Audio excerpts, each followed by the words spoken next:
Welcome to the ParadoxWalk podcast, specializing in paranormal activity, UFOs, and bizarre, out-of-the-ordinary, glitch-in-the-matrix type activities, and things like that, dream realities, and many other subjects such as that. This is episode 2, and today we'll be going through ideas of multi-dimensional things that can possibly straddle 2 dimensions at the same time, or more than 2 dimensions at the same time. A story of a person who thought a tree might have hit him for what he said. Stories about spirits of plants. I know that sounds weird to maybe people in the United States, but in the Amazon and other countries, they have complete books of a spirit guardian for each plant. People that have claimed to see trees walking, and I don't mean like trees that slowly move over time, but literally getting up and walking around with an eyes, nose, a face, and something like a hand that they're holding and literally walking around. You can go on YouTube at any old time and just see videos of trees burning from the inside, and then the outside is just fine when there's no storms around. Stories of people finding trees that are literally electric, like an electric eel. When they go to cut the tree, they get shocked. And first story today is going to be about salvia and its ability to send the mind completely somewhere else. So the first story here is one of these stories is a guy that just completely went into a whole nother life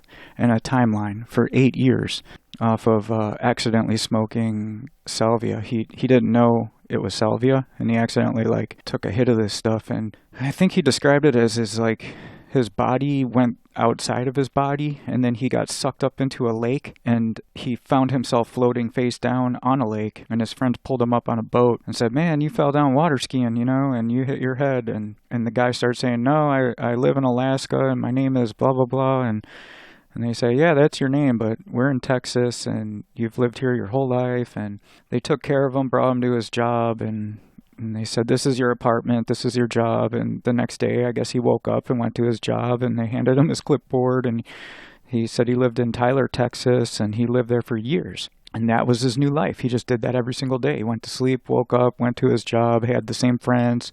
And every once in a while, he said he would get on a computer or something and look up his old life, and he couldn't find it. Or he would look up things about him or his family, his wife, his kids.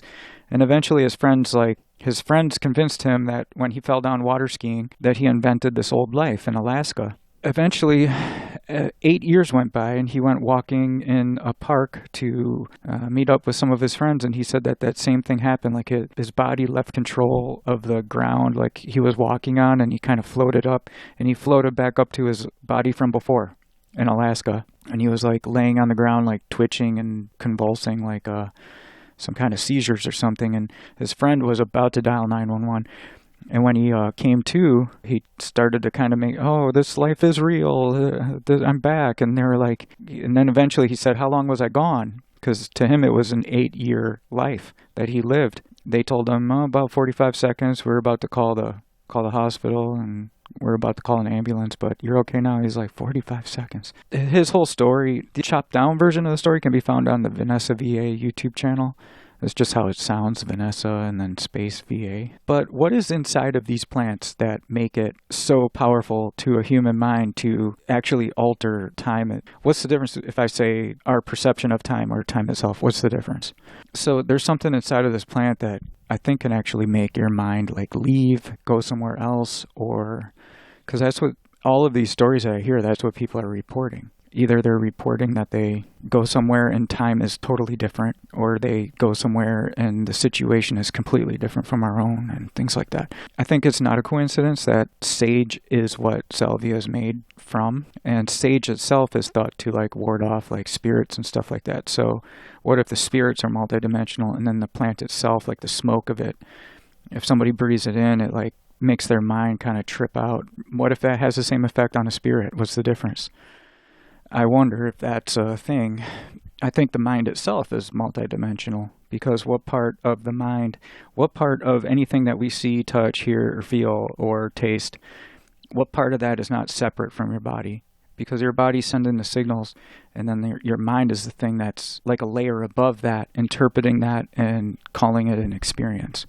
So to me, that just kind of shows that the mind itself is a layer up from the physical.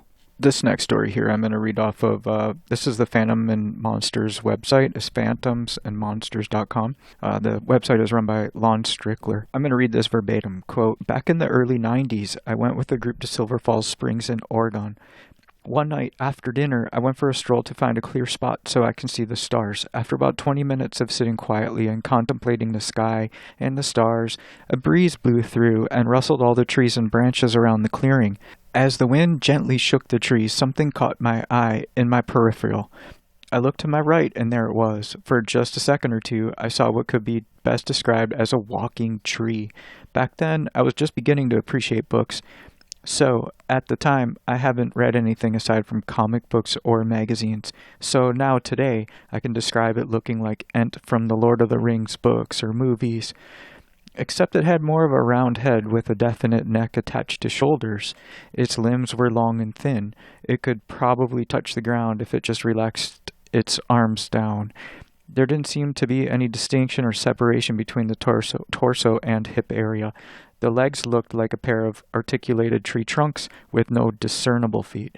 It had patches of moss randomly covering its torso and legs and was about 20 feet in height, and it was holding what could be described as a long baseball-like club in its right hand going over its shoulder. When I first turned my head to see what caught my eye while the wind rushed by, I saw it take 3 long and deliberate steps in a spot where the clearing met the trees. And what sent a chill down my spine and made me freeze for what seemed a moment of forever in that second was that it seemed like it turned its head and it looked right at me where I was sitting as it took its 3rd step and it re-entered the forest. I just sat there for another 10 minutes feeling frozen in place going over what I just saw.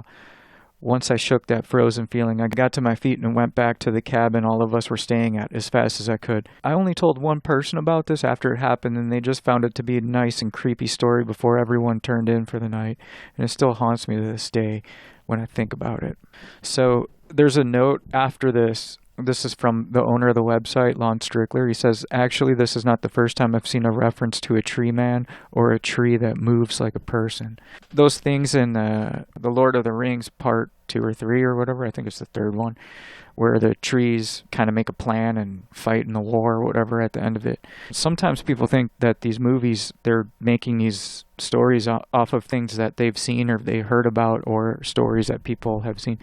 And there seems to be truth behind every type of fairy tale, every type of creature in mythology, there seems to be real stories that people will say they come across in some culture, country, or time period. That's another interesting one. So the next story here is kind of weird. It's this guy that was sitting at I think he was at a campfire with some people and friends and stuff, like camping and just kind of hanging around the campfire. And there were trees like right above them, right around them. I guess the guy did some kind of work with like machinery and chainsaws and stuff like that. And while he was talking with the group, he makes the comment kind of out in the open like that he was going to cut this tree down. And that's all he said. He didn't say anything mean about trees or anything like that.